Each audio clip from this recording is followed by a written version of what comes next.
Melisa Nielsen with Waldorf Essentials. Let's talk about circle time. So I get a lot of questions about circle time, stress about circle time. Oh no, my circle time is not going to be great, or what elements does it need to have, or gosh, it doesn't look as beautiful as so and so's, or my kids won't sit still, or it feels really weird to do circle time with just me and one child. So I want to talk about first, what is circle time? And in a school setting, circle time is a gathering after being apart. In a co-op setting, it's a gathering after being apart. So it's not that at home. At home, it's a very different sort of thing. It's this piece where you're coming together after not having seen them since last night. So you don't have this great, you're not usually doing welcome songs that include naming, because those would feel kind of silly. Excuse me. At our circle, we do. We welcome everybody. We do the good morning, and so the good morning to Soraya, good morning to, and when you have a house full of kids, it's a little bit different, so when we've done circle, we've had a lot of kids there, but good morning to Soraya and good morning to Sam, and in our co-op, we have almost 40 kids, so in our co-op, it goes around and around and around, and it takes a good 5 minutes for everybody to introduce, or for us to say everybody's name. And so that's a nice big circle. But at home, usually we're talking about a few kids. And if we've got age gaps, then we're talking about some kids who really, frankly, just don't want to be there. And then some kids that might not want to sit still. And so you have to look at circle differently at home. You have to take the element of what it is of gathering. And if it works for you to do the traditional circle, then do it. I think that's great. And we've done that in years past. And then currently we also just do a gathering as my kids have gotten older. So we transition, but we also sort of make the older kids have some peace in allowing for the younger kids. And we definitely do a traditional let's sing some circle songs, and I'll sort of talk in a minute about how to sort of form that out. But I generally tend to do that with just my kindergartner. And then if I had maybe a first grader right after them or a second grader, perhaps they would be included too. And Sam is always welcome to join us. In fact, usually it's Ellie that says, "Can I come to circle time?" And she's 16, only because she remembers those songs and she loves them. So again, in a home setting, it feels different. So we have our family gathering, which is all of us together, first thing in the morning. Everybody's up. We gather. We usually say our morning prayer then. We often are having breakfast then. Sometimes we sing a hymn, and I let the little kids pick a song, or we pick a song. And that's just to gather us, to anchor us. If you are not a religious family, I suggest the song, Come Sing a Song With Me. It's a Unitarian Universalist song.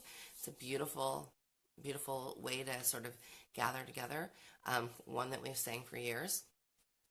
So that's a way to gather if you have a bigger family. Say a morning verse together, and have prayer and intention together.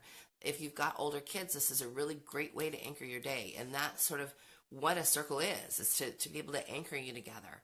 So we do that. That's what we do every morning in our home.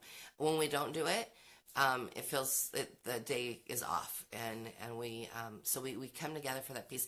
Even if we're all running out the door together, we stop and have that morning prayer and intention together.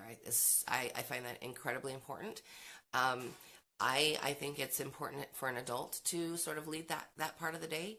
And so we let the kids do prayers and intentions for meals and blessings for meals and things like that. But Dad and I do morning and evening intentions. So we do the same sort of gathering in the evening before bed, and that ends up happening about 7:15, sometimes 7:30.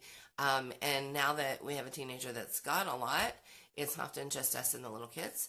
We like it if she can join us at least once a day, and that's her intention as well, is to join us at least once a day. So that's our gathering, and so that's like the purpose of circle, is to gather. Now, when it comes to fun stuff that you do with a kindergartner, that's definitely looks like a traditional circle time. Then you would definitely do that with a younger child. When you've got older kids, I would say by about 8, they're going to be hemming and hawing, especially if it's a boy. And I don't know what that's all about, but I do know what that's all about. That's about being a boy. And now that's not universal. I would say that Samuel loved circle, but once he had more friends that were like, what? You want us to do what? Then it's definitely, once he had some more peer influence, then he definitely was a little more pushing. And so, but I think that's normal. My big boys, when they were about that same age, but there were 2 of them. And so for the piece of circle, I give choices. So you can come and join our circle. Usually our circle takes place when big kids should be doing their reading. And so for main lesson. So they're off doing their reading that pertains to main lesson. And if you don't know what I'm talking about, watch some of our other videos. If they're off doing that, they have the opportunity to come and join us for circle, but it's not required. And sort of I've done that because I really want that circle time with the youngest child, or with the children that are my focus. And so, if I had 2 kindergartners or a first grader and a kindergartner or younger kids, I really want that time to be sacred and undisturbed by grumpy people. So again, I give my children the choice. You're welcome to sit here and circle with us and do circle and be a huge supporter of circle and participate, or you're welcome to go start your reading. You choose. You are allowed to choose with that one. And 9 times out of 10, they're off doing their reading. And it's just Soraya and I. And so that might feel kind of weird if it's just the 2 of us, but it doesn't. It doesn't. And it's probably because I've been doing this for a long time. But we also do, I do try to do seasonal things. And when I say that, I don't want you to kill yourself trying to go through every seasonal book, finding the perfect circles. I think that that's something that you should build over time. I think that when you stress and freak out about having a perfect circle, when you've got, when it's your first year and you've got 1 child, I think you're putting a lot of undue stress on yourself. A lot of undue stress. So pick 3 songs. Learn them well. And you've got to know them before you hit circle time. So one of the things that Soraya asked of Dad, because Dad teaches 2 days a week now, she said, Daddy, will you learn all the circle songs? And so he's been learning them. He's been working on learning them. And, he's been singing them. He's been serenading our 16-year-old with the good morning songs. And she's like, oh, Dad. But that you have to know them, because when you know them, it makes it a lot easier for you to go through the songs, and it makes you feel more confident.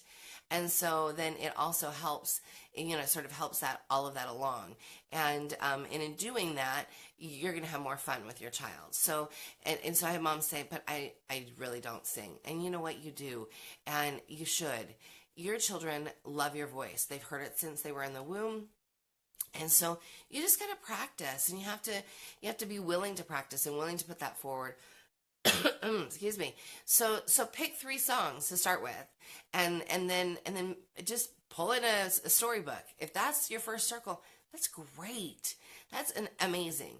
So then if you want to grow that, so like with our kindergarten curriculum, we have circles that are in there that go with. Excuse me, my voice is all froggy this morning. Circles that go with the stories for the month, or maybe go with the season. They're all put together there, and they're all there for you, and you can then utilize those along with your story. So maybe you do the songs first, and then you do the story. There's also a great, excuse me, a great way to have a moving circle, and that is to have everything center around a story. And so maybe you've got the story, and you have several circle songs that have movements in them that sort of go along with the story. There's a great mom that named Amber Hallowell, who does some beautiful circles. She does amazing circles, and I want to say her Etsy store is Hearth Magic. And so feel free to check her out with that. Her circles are great because she lays them all out for you. That's a great way to learn how to lay out an amazing circle. And she encompasses a lot of movement. And a great circle does encompass a lot of movement. It encompasses some gross and fine motor skills. And so those are things you want to be looking for. You want to think about your songs and the movements. A mom says, yes, my mom does have a not pretty singing voice, but I still love to hear, her singing lullabies. Exactly. I think that's where, sorry, I'm going to push more. I think that not having a beautiful singing voice, or one that you think is beautiful, one that would be part of the church choir, don't worry about that. Really, what you need to worry about is just to do it, to just get started. So, anyways, make sure that you're not stressing out about it. You're coming to it and you're taking it seriously. I would rather you not do it than not take it seriously enough to put something together. And sometimes there are times when we were at the park at Story, I'd be, wish we could have circle. And so I'll pull in just some songs that I know. But I've been doing this for a lot of years. So I got a lot of songs stored up here. Excuse me. And so sometimes you might be wondering, what the heck? I don't even know the tunes to these songs. Make up your own. That's like a huge Waldorf rule. Make up your own tune if you don't know it. We can come together, there's a lot of veteran Waldorf moms that I've met over the years, and we might come together for a circle and all of us have a different tune for certain songs that are staple Waldorf songs, but the tune is a little bit different. Maybe it's been morphed here or morphed there, or this mom over here changed it, and that's a beautiful way to come together. We learn it, we take the time to learn it the way they've heard it, and then it ends up morphing again. So don't stress out about not knowing all the tunes. If you are part of our kindergarten program, a lot of the tunes are there, and so either we've got kids singing them for you, or I've been singing them for you, or we've got the piano playing it for you. So we've got a lot of the tunes there, so that you don't have to stress about that. You can learn them. But take the stress out. Just go, you know what, this is going to be fun, because that's what it should be. If you are not having fun with kindergarten and you are stressing out about kindergarten, then you need to check yourself, and you need to go, wait a minute, this is kindergarten.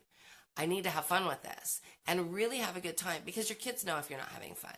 And so you really want to make sure that you're having a good time, and that they're in turn having a good time, because if you're confident, they're going to have fun with you.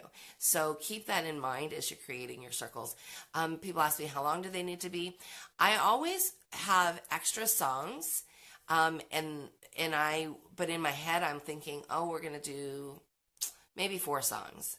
And if she wants more, then we do more. And if she doesn't want more, I cut it off. You can feel it. That's all. It's sort of part of holding the space, learning how to feel when they're done. Because pushing a circle when they're done is not any fun. And getting upset because you had something in mind and they want to be done doesn't work. So you've got to disconnect from it enough so that your feelings aren't going to be hurt because you only got through 2 songs. And so sort of get good at knowing and feeling that, and not being upset and worried about whether or not you've only got 2 songs in that day. Keep your stories fun.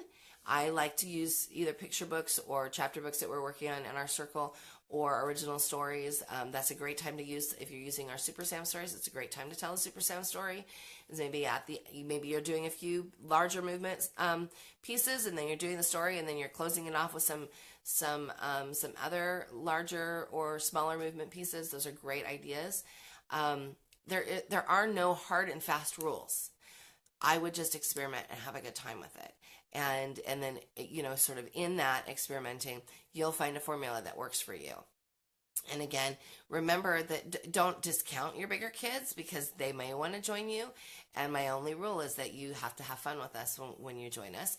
If you're going to sit there and stare at us on the couch and have disdain for what we're doing, then you can go start your reading. And if you've got kids that aren't reading and can't run off to do that, then I would just say, listen, I would ask, is there a reason why you don't like this? Like, what is it?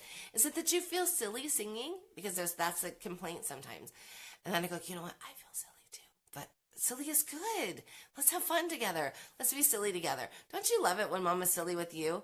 And sort of bring it to that place and really try to understand what the objection is, especially for older kids that don't want to join, and if you'd really like them to join. And when you've got lots of little ones, do not expect a 3-year-old to sit in circle.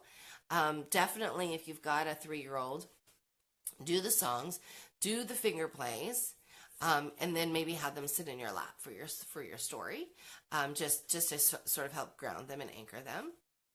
If you've got several little ones, then you're gonna have to wear your patience hat. I'm not sure what color that is. Patience, maybe it's purple. I don't know. You have to wear your patience hat, and you're going to have to really feel confident in your songs and really disconnect yourself and be okay having to step away and okay saying, you know what, it looks like your little sister needs us to be done today. And then I also sing circle songs in the car, on our walks. There were lots of years where, excuse me, where we did our circle content on our walk because that's what my bigger boys needed. They needed that extra. They needed the extra movement and the full body motion of going for a walk as well. So we would go get up and eat and then go for a walk. And while we're on our walk, we would do a lot of the circle songs. And that sort of fulfilled my younger children's need for circle then, and my bigger boys' need for sort of walking. So again, at the end of the day, I just want you to remember what circle is and not stress out about it. If you're not a Thinking, Feeling, Willing member, you need to become one. If you want to be able to take a lot of the stress out of your Waldorf journey and you want good training, like, no, not just good training, amazing training, training that teaches you about your rhythm and holding the space and about the curriculum and about temperament and painting and drawing and handwork and circle time, teaching several children and inner work, all of those pieces and a lot more. Our Thrive program is part of our Thinking, Feeling, Willing program. All of those things, this is a program that you need. So please come and join us because we have a lot of great fun with our Thinking, Feeling, Willing members. So that is it for today. Excuse me, I'm going to go find my voice. I'm not quite sure. It's probably up in my cup of tea. Hope you all have a great day.